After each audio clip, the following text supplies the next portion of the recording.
Bismillahirrahmanirrahim. Assalamualaikum warahmatullahi wabarakatuh. Perkenalkan, nama saya Vicky Ferizar dengan NIM H11012310666 dari Prodi Sistem Informasi.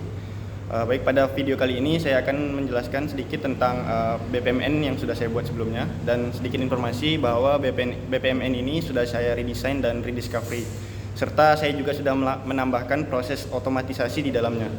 Nah, untuk temanya sendiri, BPMN saya mengambil tema proses pembelian mobil di sebuah showroom. Nah, beginilah tampak dari BPMN yang sudah saya buat sebenarnya. Dalam BPMN ini saya melibatkan dua aktor, yaitu pembeli dan penjual. Nah, di dalam aktor penjual saya membaginya kembali menjadi tiga, yaitu sales, admin, dan sistem. Nah, baik, langsung kita mulai saja. Seperti yang kita tahu, ketika ingin membeli mobil kita harus datang ke showroomnya langsung. Dan kemudian calon pembeli langsung berkeliling dan sales menghampiri si pembeli dengan menanyakan apa yang sedang dicari oleh pembeli. Kemudian setelah mendapat pertanyaan itu, tentunya pembeli akan langsung memberitahu apa yang ingin dibeli oleh dirinya. Nah, si sales kemudian setelah tahu apa yang dicari menanyakan kepada admin, dan admin pun mengecek dengan memasukkan kata kunci di komputernya. Dan nantinya database akan menampilkan informasi tentang mobil yang sedang si pembeli cari. Nah, si admin akan kembali memberitahu bahwa apakah mobil yang ia cari ada atau tidak. Nah, jika tidak ada, maka pembeli akan diarahkan untuk mencari showroom lain dan mengulangi proses yang sama dari awal. Namun jika admin memberitahu bahwa mobil yang ia cari ada, maka ia akan diarahkan untuk mengecek dan melakukan test drive atas mobil tersebut. Nah, di sini tugas sales yaitu mendampingi dan melakukan pendampingan dalam melakukan pengecekan dan test drive. Nah, setelah melakukan test drive, tentunya si pembeli akan menentukan apakah kondisi mobil tersebut bagus atau tidak untuk dia beli. Sehingga saya di sini menambahkan decision apakah mobil tersebut bagus atau tidak. Nah, setelah melakukan pengecekan, tentunya dia akan memutuskan bahwa mobil tersebut bagus atau tidak. Jika iya, maka dia akan membuat pesanan terhadap mobil tersebut.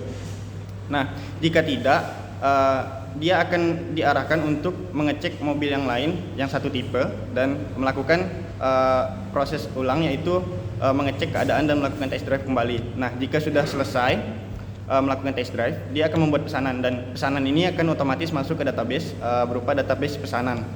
Nah, selanjutnya yaitu setelah tentunya ketika dia setelah menentukan mobil tersebut untuk dibeli, dia akan menawar harga. Namun harga tersebut belum tentu diterima oleh si admin ataupun si perusahaan showroom mobil itu. Nah, dari penawaran yang diajukan oleh pembeli, admin akan mempertimbangkan penawaran tersebut, apakah penawaran tersebut memberikan keuntungan atau tidak kepada si pembeli. Nah, kemudian sistem akan memperhitungkan atau menganalisis kesepakatan harga, harga mana yang paling menguntungkan kedua pihak, sehingga nantinya setelah sistem memberitahu harga yang paling pas, admin akan membuat kesepakatan dengan si customer atau si pembeli mobil. Nah, kemudian setelah melakukan kesepakatan, admin akan memberikan formulir pembelian kepada pembeli, dan pembeli pun akan mengisi data diri, sehingga nanti data diri tersebut akan masuk ke database berupa database pelanggan, yang dimana database pelanggan ini akan berguna ketika untuk pengurusan surat-surat dan kelengkapan. Nah, selanjutnya yaitu si admin akan menanyakan dan memberikan pilihan kepada pembeli ingin menggunakan metode pembayaran apa. Nah, di sini saya menambahkan decision, yaitu berupa cash ataupun kredit. Nah, setelah melakukan pembayaran tersebut, si pembeli akan dibuatkan kwitansi pembayaran dan kwitansi pembayaran tersebut diberikan kepada si pembeli. Nah, setelah itu pembeli akan menunggu selama 3 hari ke depan, dan misalnya dalam 2 hari ke depan dia sudah menanyakan kembali tentang mengapa mobilnya belum diantar, maka sistem akan otomatis menerima pesan tersebut dan membalas pesan tersebut, karena dalam sistem sudah dilakukan pemrograman untuk membalas pesan dan memberikan konfirmasi kepada pelanggan untuk menunggu selama waktu yang sudah ditentukan. Nah, setelah misalnya dalam 3 hari tersebut mobil diantar, maka yang mengantar adalah si sales dan mobil pun diterima oleh si pembeli. Nah, setelah mobil diterima, surat-surat dan kelengkapan masih belum keluar dan pembeli harus menunggu selama 14 sampai 30 hari kemudian untuk mendapatkan surat dan kelengkapan.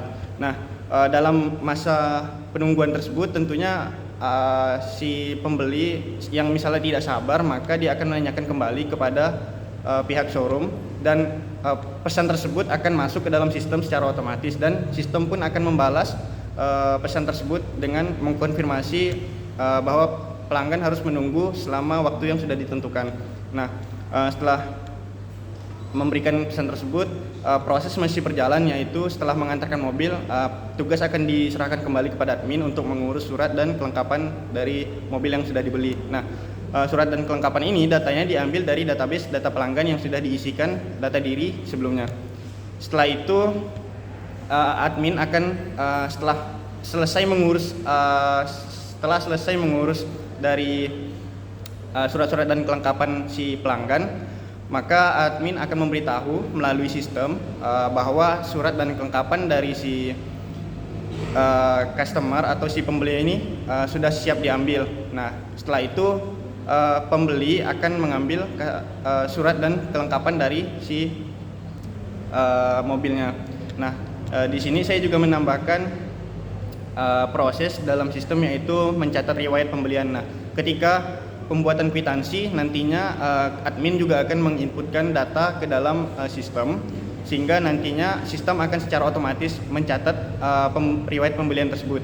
Nah, riwayat pembelian tersebut akan masuk ke database stok mobil, sehingga nanti sistem akan memperbaharui secara otomatis bahwa sebuah mobil telah terjual dan mengurangi stok yang sudah ada sebelumnya, sehingga nantinya ketika ada pembeli baru yang mencari mobil ataupun mencari tipe yang sama, maka sistem akan memberitahu bahwa tipe tersebut masih ada atau tidak. Nah, sekian proses BPMN yang dapat saya sampaikan. Terima kasih atas semua perhatiannya. Saya ucapkan wassalamualaikum warahmatullahi wabarakatuh.